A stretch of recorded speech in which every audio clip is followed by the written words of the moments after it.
प्रिय विद्यार्थियों, आज हम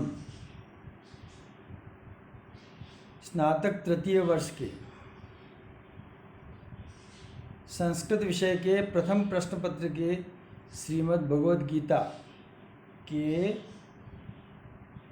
10 से 12 श्लोकों की व्याख्या यानी 3 श्लोकों की व्याख्या का अध्ययन करेंगे। पिछली क्लास में मैंने आपको 9 श्लोकों की व्याख्या पढ़ाई थी।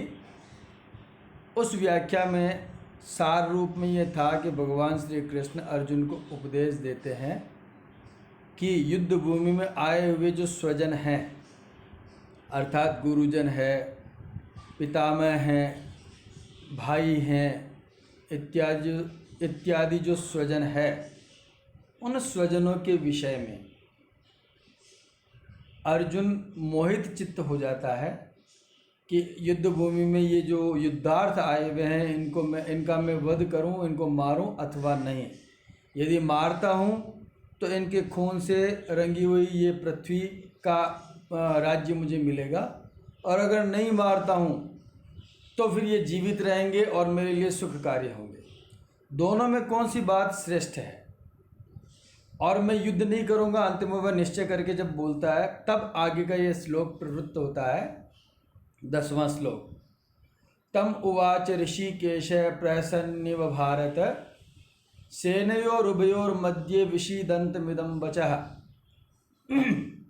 दोबारा श्लोक का वाचन कर रहा हूँ। तम उवाच ऋषिकेश प्रहसन्निव भारत सेनयोरुभयोर्मध्ये विषीदन्तमिदं वचः। इसका पदच्छेद इस प्रकार से होगा। तम उवाच ऋषिकेशम प्रहसन इव भारत सेनयोः उभयोः मध्ये विषीदन्तम इदं वचः। दोबारा पदच्छेद बोल रहा हूँ। तम उवाच ऋषिकेशः प्रहसन इव भारत सेनयोः उभयोः मध्ये विषीदन्तम इदं वचः। इस प्रकार इसमें कुल 12 पद है। मैंने पदच्छेद में प्रत्येक पद के ऊपर संख्यांकन किया है, इसलिए इस संख्यांकन के आधार पर छात्र अन्वय बनाने का अभ्यास करें। 1 बार, 2 बार, 5 बार कैसे भी अभ्यास करें। अब इस पद्य की अर्थ और व्याख्या इस प्रकार है। संजय का धृतराष्ट्र को कथन है। ये बात संजय धृतराष्ट्र को कह रहा है, दूर दृष्टि से उसको देख करके, युद्ध भूमि की क्रियाओं को देख करके कह रहा है कि हे भारत, हे भरतवंशी राजन धृतराष्ट्र,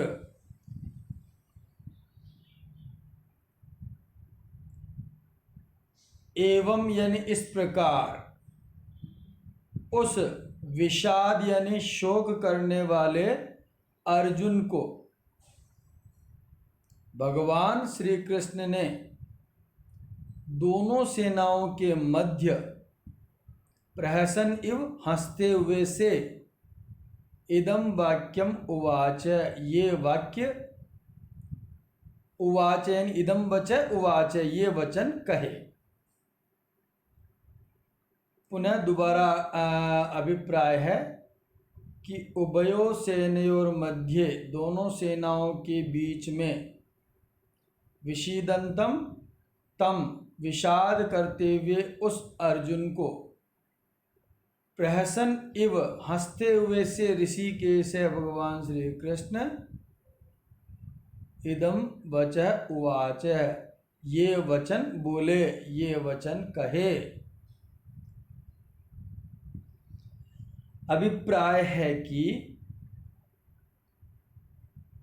युद्ध भूमि में अपने स्वजन बंधुओं, स्वजन बंधु कौन कौन से हैं कि कुरु वंश के जो अपने अन्य भाई थे, उनको, पिता को, माता, पिता को, पिता नहीं थे बल्कि जो है अपने बंधु बांधव थे, गुरुजन थे, और पितामह थे, इन स्वजन बंधुओं को सन्नद्ध देखकर, युद्ध के लिए आया हुआ देखकर अर्जुन विषाद करता है। उसे विषाद या दुख करता हुआ देखकर भगवान श्री कृष्ण हंसते हुए इस प्रकार कहने लगे, ये वचन कहने लगे। क्या वचन कहने लगे ये आगे के श्लोकों में है, लेकिन वो इस प्रकार हंसते हुए से कहने लगे। भगवान श्री कृष्ण क्यों हंसे? क्योंकि वह अर्जुन की अल्प बुद्धि के विषय में हंस रहे थे कि वह इतनी सी बात को नहीं जान पा रहा है कि सामने जो स्वजन खड़े हैं उनको युद्ध में यदि आए हुए तो उनको मारना उचित है अथवा अनुचित है।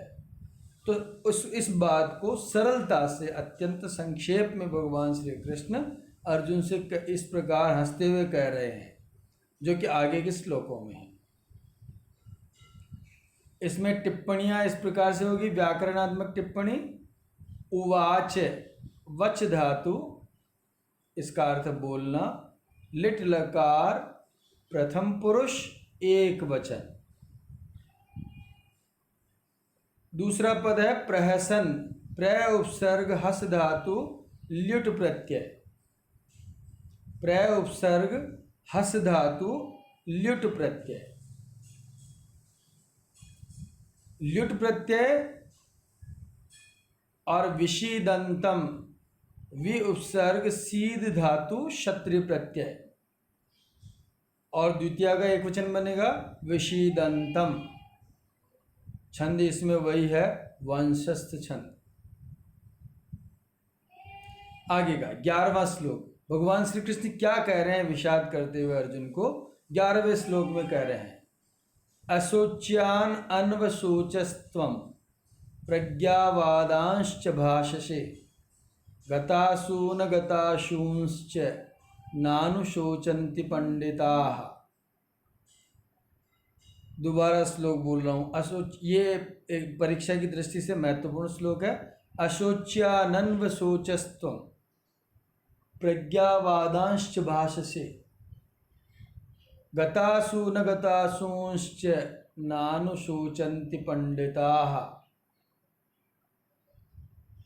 इसका पदच्छेद इस प्रकार होगा, अशोच्यान अन्वशोचः त्वं प्रज्ञावादान च भाषसे गतासून अगतासून च न अनुशोचन्ति पंडिताः।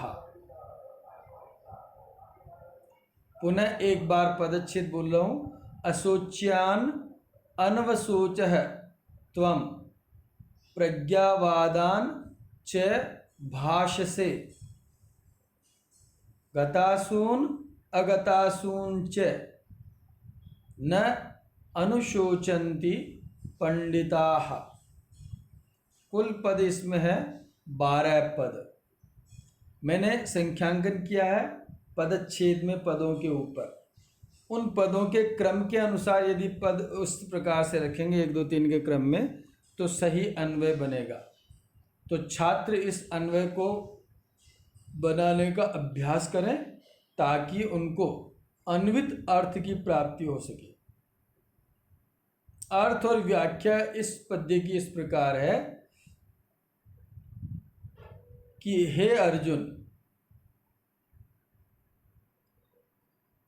त्वम यानी तुम, अशोच्यान अन्वशोच है, तुम क्या कर रहे हो जो शोक करने योग्य नहीं है, यानी माता पिता पितामह गुरु बंधु बांधव जो कि शोक करने योग्य नहीं है, अन्वशोच है, तुम उनके लिए शोक कर रहे हो, तुम दुख मना रहे हो।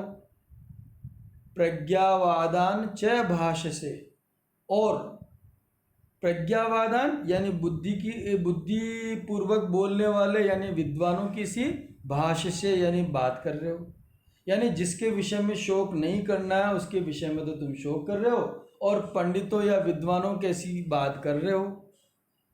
क्योंकि विद्वान कैसे होते हैं? पंडिता।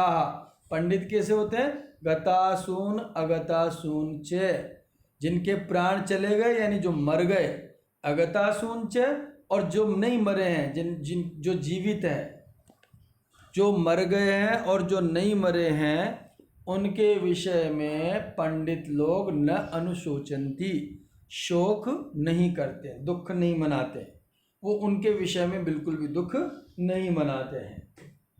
पुनः अर्थ है, हे अर्जुन, तुम जो शोक करने योग्य नहीं है, पितामह, गुरु, भाई, बंधु इत्यादि, उनके बारे में शोक कर रहे हो और विद्वानों की सी भाषा बोल रहे हो, क्योंकि पंडित लोग जिनके प्राण चले गए और जिनके प्राण नहीं चले गए, उनके विषय में ज़्यादा शोक नहीं कर रहे हैं, नहीं करते हैं। तो अभिप्राय क्या है कि शोकाकुल अर्जुन के प्रति श्री कृष्ण का यहाँ उपदेश है कि पंडित या विद्वान जन मृत या नहीं मरने वाले प्राणियों के विषय में शोक नहीं करते, शोक युक्त नहीं होते हैं। और तुम पंडितों की सी तो बात कर रहे हो, लेकिन पंडितों का कार्य नहीं कर रहे हो। क्या कार्य नहीं कर रहे हो कि तुम जो जिनके लिए शोक नहीं करना है उनके विषय में तो तुम शोक कर रहे हो, और जिसके विषय में शोक करना चाहिए उसके विषय में तुम शोक नहीं कर रहे हो। तो अभिप्राय क्या है, पंडित लोग जिस तरह से आचरण करते हैं वैसा आचरण तुम नहीं कर रहे हो। बात तो उनकी तरह से कर रहे हो, लेकिन उनकी तरह आचरण नहीं कर रहे हो, क्योंकि ये सारे लोग जो है जिनके विषय में तुम शोक करने योग्य कर रहे हो, ये शोक करने योग्य नहीं है। पुनः व्याख्या, अभिप्राय है कि हे अर्जुन, शोक युक्त अर्जुन के प्रति श्री कृष्ण का उपदेश है कि पंडित या विद्वान जन मृत अथवा नहीं मरने वाले प्राणियों के विषय में शोक युक्त नहीं होते हैं। तुम पंडितों जैसी बात तो कर रहे हो, लेकिन वैसा कार्य नहीं कर रहे हो, क्योंकि तुम शोक नहीं करने योग्य गुरुजन आदि के विषय में शोक कर रहे हो, दुख मना रहे हो, जबकि वह बात शोक करने योग्य नहीं है। अब इसमें टिप्पणियां लिखेंगे हम लोग। अशोच्यान, न शोच्यान, यहाँ पर नय तत्पुरुष समास। शोच्य शब्द है, शुच धातु शय प्रत्यय से शोच्य शब्द बनेगा, शोक करने योग्य। और प्रज्ञावादान, प्रज्ञया वदन्ति ये ते, बहुब्रीहि समास। प्रज्ञा के आधार पर जो बोलते हैं उनको कहते हैं प्रज्ञावादान, प्रज्ञावाद। और द्वितीय के बहुवचन में बनेगा प्रज्ञावादान। भाषसे, भाष धातु बोलना प्लस लटलकार मध्यम पुरुष एक वचन, इस धातु से एक शब्द बनता भाषा, यानी जिसको बोला जाए और लिखा भी जाए वह भाषा कहलाती है। गतासून गतासूंश्च, गतासून अगतासून च तयोः समाहारः, इसमें द्वंद्व समास है। समाहार अर्थ में द्वंद्व समास। पंडिता, पंडित किसको कहते हैं, पंडा शब्द है, और इतच प्रत्यय। पंडा कहते हैं सही और गलत को जानने वाली बुद्धि, सद असद विवेकिनी बुद्धिर पंडा, यानी अच्छे और बुरे को जानने वाली बुद्धि का नाम है पंडा। वो उसका मालिक जो कहलाता पंडित, पंडाधन इतच। अनुशोचंती, अनु उपसर्ग शुच धातु, दुख मनाना प्लस लट लकार प्रथम पुरुष और बहुवचन, लट लकार प्रथम पुरुष बहुवचन। अनुशोचंती का मतलब शोक करते हैं, दुख करते हैं, दुख मनाते हैं। आगे का श्लोक, न त्वेवाहम जातु नासम, न त्वं नेमे जनाधिपाः, न चैव न भविष्यामः सर्वे वयमतः परम। न त्वेवाहम जातु नासम, न त्वं न इमे जनाधिपाः, न चैव न भविष्यामः सर्वे वयमतः परम। इसका पदच्छेद इस प्रकार से होगा, न तु एव अहम जातु न आसम न त्वं न इमे जनाधिपाः न च एव न भविष्यामः सर्वे वयम अतः परम। कुल इसमें पद कितने हो गए? 20 पद हो गए। कुल 20 पद है। पुनः पदच्छेद बोल रहा हूं। न तु एव जातु अहम जातु न आसम न त्वं न इमे जनाधिपाः न च एव भविष्यामः सर्वे वयम अतः परम। तो कुल 20 पद है, छोटे छोटे पद है।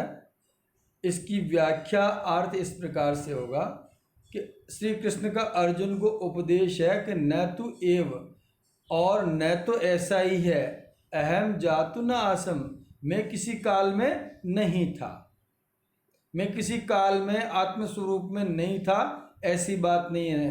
अर्थात मैं प्रत्येक काल में था। न त्वम और न ही तू नहीं था, ऐसी बात भी नहीं है। अर्थात तू भी प्रत्येक काल में था। अथवा आत्मस्वरूप ये राजागण भी नहीं थे, ऐसी बात भी नहीं है, बल्कि ये भी उस समय थे। हर काल में ये राजागण भी थे, तू भी था और मैं भी था।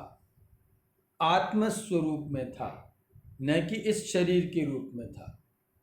और न चैव न भविष्यामः सर्वे वयमतः परम, और अतः परम, और न ऐसा ही है कि वयम सर्वे हम सभी, अतः परम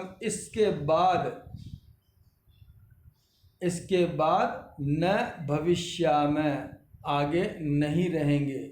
इससे आगे यानी वर्तमान काल से भविष्य काल में हम नहीं रहेंगे, ऐसी बात भी नहीं है। अर्थात हम हर काल में विद्यमान रहेंगे। हमारा अस्तित्व आत्मा के रूप में सर्वदा रहेगा।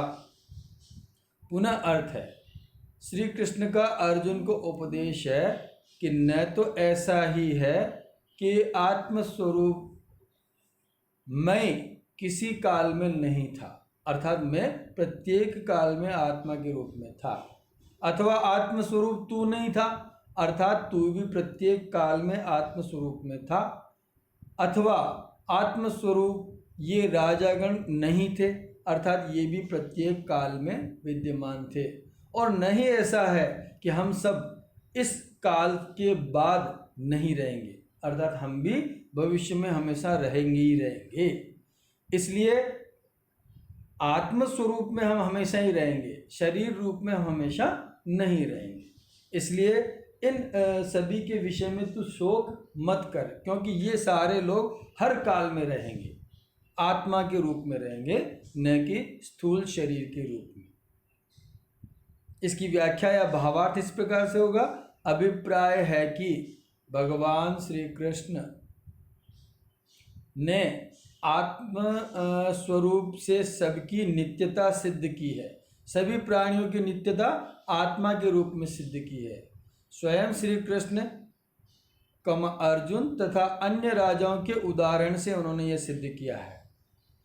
इन सभी का कभी किसी काल में अभाव नहीं था, और वर्तमान शरीरों की उत्पत्ति से पूर्व भी हम सभी थे और बाद में भी रहेंगे। शरीरों के नाश से आत्मा का नाश नहीं होता है, अतः नाश की आशंका से इन सब के लिए तुम्हें शोक करना नहीं चाहिए।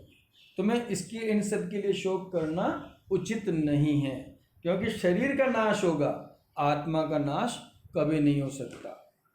पुनः अभिप्राय बता रहा हूँ। अभिप्राय है कि भगवान श्री कृष्ण ने आत्मा के रूप से सबकी नित्यता सिद्ध की है। स्वयं श्री कृष्ण अर्जुन तथा अन्य राजाओं के उदाहरण से उन्होंने दिया है कि इन सभी का कभी किसी काल में अभाव नहीं था। वर्तमान शरीरों की उत्पत्ति से पूर्व भी हम सब विद्यमान थे और बाद में भी रहेंगे।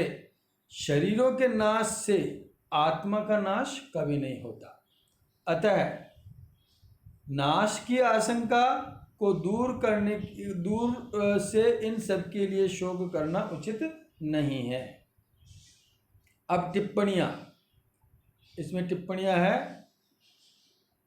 कि आसम में है अस धातु, जिसका अर्थ होना, लट लकार उत्तम पुरुष एक वचन, लंग लकार उत्तम पुरुष एक वचन,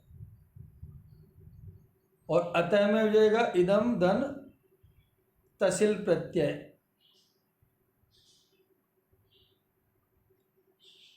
और इमे में क्या हो जाएगा, इदम और प्रथमा विभक्ति बहुवचन, जनाधिपा जनानाम अधिपा षष्ठी तत्पुरुष समास, भविष्यामः भू धातु लिट लकार उत्तम पुरुष बहुवचन। ये आपके 3 पद्यों की व्याख्या संपन्न हुई। आज के ही कंटेंट्स में इतना ही। अब छात्रों के लिए गृह कार्य में दे रहा हूँ 5 प्रश्न जो आपको करने हैं।